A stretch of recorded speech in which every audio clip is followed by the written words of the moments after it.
Dimanche 19 septembre 2010, Old Trafford voit débarquer le Liverpool de Steven Gerrard et Fernando Torres.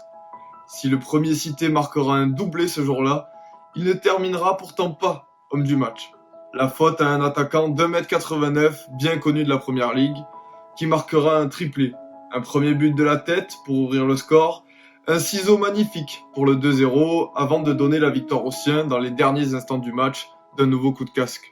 Son nom, c'est Dimitar Berbatov et il vous souhaite la bienvenue dans le 3e épisode de Sous-Côté. Nani qui va les fixer Konchesky.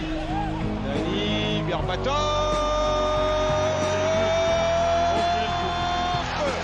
Le Brésilien pour un goal signé Berbatov. J'espère que tout le monde va bien, ravi de vous retrouver aujourd'hui pour une nouvelle vidéo. Aujourd'hui on a du lourd, tu sais ce que tu vas voir dans cette vidéo. On n'est plus dans du foot, on va toucher à ce qui peut relever de l'art. Dimitar Berbatov, il naît le 30 janvier 1981 à Blagoevgrad, une petite ville en Bulgarie. Sa mère était infirmière et son père était déjà joueur de foot professionnel qui avait fait une petite carrière. Et dès le plus jeune âge, du coup, il baigne forcément dans ce monde du foot et il va très vite devenir fan de ce sport. Et qui est-ce qui va lui donner envie de faire carrière, hormis son père, c'est bien évidemment le grand Van Basten. À l'époque, c'est le grand Milan qui domine les débats quand même en Europe. Et donc Berbatov devient très vite fan du Milan AC et Van Basten devient son idole. Il grandit tranquillement et il va très vite être repéré par un des clubs du pays, le CSKA Sofia. Il fait sa formation là-bas et on voit qu'il a des qualités supérieures aux autres enfants et il va très vite démarrer à seulement 17 ans, saison 98-99. Il rentre avec l'équipe première et il va pas s'arrêter là, il va marquer 6 buts. À 17 ans, 6 buts déjà dans le championnat de son pays, championnat rugueux, mais c'est l'année d'après que vraiment il va péter tous les compteurs. 27 matchs sur la saison, 14 buts, et déjà on commence à toquer à la porte du CSKA. Sauf que la même année, tout ne va pas se passer comme prévu. Il y a cet homme-là, Georgi Iyev, chef de la mafia bulgare, qui va faire enlever Berbatov. L'objectif de cet enlèvement, c'était de le forcer à signer dans le club dans lequel il est président.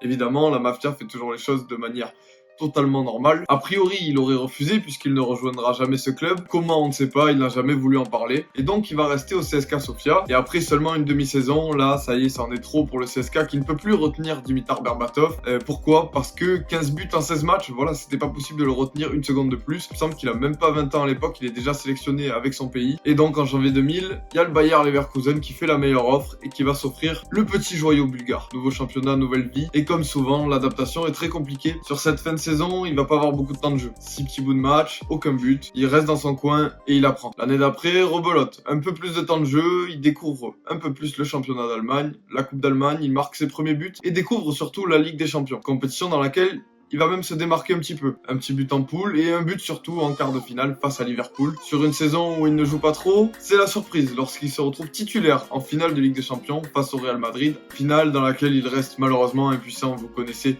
la reprise de volée de Zidane, je vais pas vous la mettre pour les droits d'auteur, mais qu'est-ce que vous vouliez faire face à cette armada madrilène? Et malheureusement, cette fin de saison au Bayer Leverkusen, elle va tourner au drame. Finale perdue en Ligue des Champions, une avant-dernière journée de championnat où le club va perdre face à Nuremberg, une défaite qui va coûter le titre puisque Dortmund passe devant à la dernière journée. Un deuxième titre perdu au dernier moment, puis un troisième la semaine suivante, avec une défaite en finale de Coupe d'Allemagne face à Schalke. Ça fait beaucoup. De son côté, Berbatov, je vous l'ai dit, il est là, il apprend et on n'a pas encore le joueur qu'on avait découvert en Bulgarie, mais ça ne serait tardé. 2002-2003, je vous l'ai dit, ces 3 trophées qui ont échappé au Bayer. L'année d'après, ça va être très compliqué de s'en remettre. L'année va être catastrophique. Le club se sauve à la dernière journée du championnat.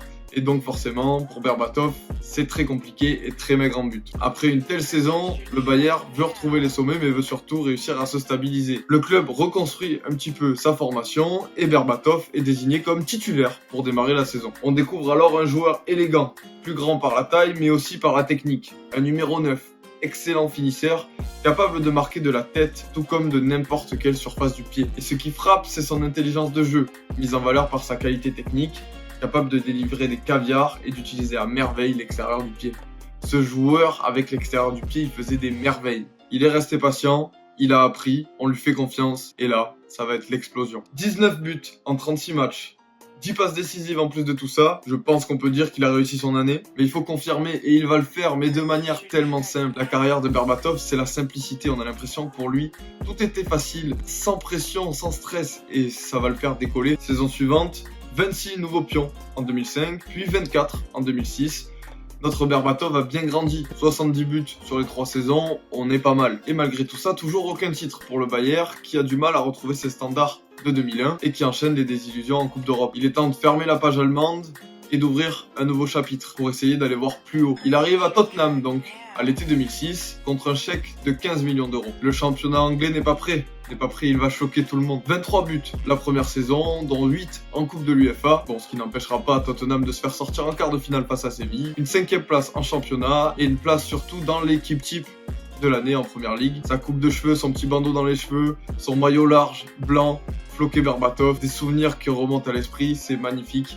Et c'était tellement élégant, et ça va plaire aux Anglais, croyez-moi. Il est logiquement élu joueur de l'année de Tottenham et figure même dans la liste pour le Ballon d'Or. L'année d'après à Tottenham, on continue sur les mêmes standards, mais c'est plus compliqué pour son équipe, qui va finir 12e et qui va connaître beaucoup de défaites. Et malgré ça, il va quand même marquer ses 15 buts dans l'année. Ça va quand même pas mal aider Tottenham à ne pas trop se faire peur en première ligue. Bon, et puis il voulait un trophée, il va l'avoir en marquant en finale de la Cup face à Chelsea. Bon, et puis pour rentrer un peu plus dans l'histoire de Tottenham, un petit quadruplé en milieu de saison face à Reading. Et ça y est, il peut encore tourner une page pour aller voir encore plus haut lorsque Manchester United veut venir le chercher à l'été 2008. Les négociations durent extrêmement longtemps. Tottenham ne veut pas lâcher son bijou et Manchester United veut impérativement le faire signer. Et c'est Sir Alex Ferguson qui a le dernier mot et qui, pour près de 40 millions d'euros, arrive à le faire venir à Manchester. Cette affaire se termine d'ailleurs dans les dernières heures du mercato. On est le 1er septembre 2008. Il restait quelques minutes avant la fermeture du marché des transferts pour vous dire à quel point ça a été complexe. Et alors qu'il vient de signer à Manchester United, une nouvelle affaire personnelle va le frapper. Encore la mafia bulgare qui revient et qui cette fois menace d'enlever sa famille qui était restée en Bulgarie à l'époque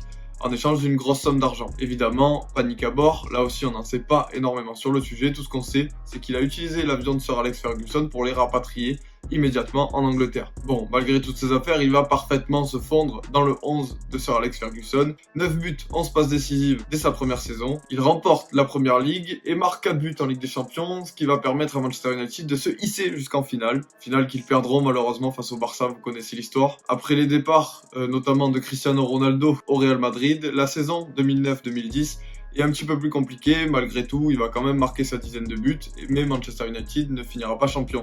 Une petite année de pause pour Manchester United avant de réattaquer, comme il se doit, une nouvelle saison, 2010-2011. Saison qui démarre fort puisqu'en septembre, comme vous l'avez vu tout à l'heure, petit triplé face à Liverpool, rien que ça. Un quintuplé face à Blackburn quelques mois plus tard, puis un triplé face à Birmingham. Il devient alors un des rares joueurs de l'histoire de la Première Ligue à avoir réalisé 3 triplés sur une même saison. Il termine finalement la saison co-meilleur buteur de PL avec 21 buts, à égalité avec Carlos Tevez. Vainqueur de la Première Ligue, vainqueur du Community Shield, et encore de belles performances en Ligue des Champions qui l'amènent une nouvelle fois jusqu'en finale. Finale qu'il ne jouera pas pour des raisons assez mystérieuses, je vous avoue. Mais finale, une nouvelle fois, perdue malheureusement. 3 finales perdues en Ligue des Champions pour lui. Il retourne dans l'équipe type de la Première Ligue, évidemment. On a vu cette année-là un joueur tellement élégant, je vous disais, la simplicité, capable de faire des remises, capable d'être le renard des surfaces qui va marquer le but, mais aussi capable de te faire une passe décisive toute délicate ou d'éliminer 2-3 joueurs dans la surface en petit périmètre pour aller marquer de n'importe quelle surface de son pied. C'était trop impressionnant et trop facile pour ne pas te donner envie de prendre le ballon et d'aller jouer au foot. Il est moins utilisé la saison suivante par Sir Alex Ferguson. On ne sait pas trop pourquoi, on serait plus sur de la théorie que sur de réels faits, mais du coup voilà, à la fin de la saison, il va partir du côté de Fulham, une équipe qui joue le maintien, et il va réussir quand même à planter 15 buts en championnat avec cette équipe-là. Là, pareil, plus les cheveux en arrière, le crâne un petit peu rasé, et pourtant toujours la même simplicité et la même efficacité devant la cage. Il dispute là ses 2 dernières saisons en Première Ligue, jusqu'à ce qu'arrive l'AS Monaco en janvier 2014, et qui décide de le faire signer pour 6 mois. Pour son deuxième match, il rentre face à l'OGC Nice dans le derby en Coupe de France, et marque, ce qui offre la qualification à l'AS Monaco, de quoi faire plaisir un petit peu aux supporters monégasques. Il va marquer aussi en quart de finale et en demi-finale, mais ne pourra pas éviter l'élimination de l'AS Monaco en demi face à Guingamp malheureusement. Et en championnat, il se fait aussi remarquer en faisant beaucoup de mal à l'Olympique Lyonnais, 2 passes décisives et un but de grande classe. Et la classe, je peux vous dire qu'il en avait. Si on devait faire un top but de ce joueur, ça serait impossible. Regardez, quelques jours plus tard, encore face à Nice, qui va leur faire, tu peux pas mettre un lob en marchant comme ça, ça avait l'air tellement facile, je vous le dis. Lob en extérieur du pied à l'arrêt. Limite, c'est un peu prétentieux, mais ça fait partie de l'élégance et de la classe de Berbatov. Il atteint la barre des 10 buts sur la demi-saison avec l'AS Monaco et du coup prolonge d'1 an sur le Rocher, sauf que l'année d'après, il va avoir plusieurs pépins musculaires et les blessures vont faire que freiner sa fin de carrière. Malgré tout ça, il va quand même réussir à s'offrir une dernière sensation forte en marquant le 2e but, je crois, face à Arsenal en Ligue des Champions avec l'AS Monaco. Je vous remets le clip si vous vous en rappelez pas. Anthony Martial, Anthony Martial et Berbatov face à la le 2-0, le contre monégasque. Suite à ça, en 2015, il quitte l'AS Monaco, libre de tout contrat, il va faire 1 an en Grèce, au PAOK Salonique, histoire de terminer sa carrière, avant de faire un court passage en Inde 2 ans plus tard. Et voilà donc comment se termine l'histoire de Dimitar Berbatov. Pour conclure la vidéo, je vais me répéter, mais je vais vous dire que j'ai rarement vu un joueur autant ami avec le ballon. Le ballon ne lâchait jamais son pied, il savait exactement où il était à chaque fois. Et c'est pas un hasard, il l'a expliqué pas mal de fois en interview à quel point il travaillait ses gammes techniques, des choses simples, mais c'est à force de toucher le ballon qu'on devenait aussi fort balle au pied. Et cette simplicité, elle se travaille.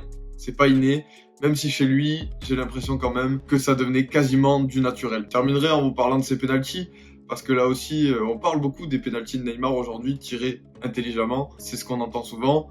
Eh ben, c'était pas le premier à faire ça, parce que Berbatov avait sa course d'élan assez spécifique, quelques petits pas rapides, un mini arrêt, le temps de voir où bouger le gardien et ça rentrait à chaque fois. Alors Berbatov, est-ce que c'était de l'art? Est-ce que c'était du football ou un peu des deux? C'est à vous de choisir. Ravi d'avoir fait cette vidéo, je vous dis à très vite sur la chaîne YouTube. Ciao!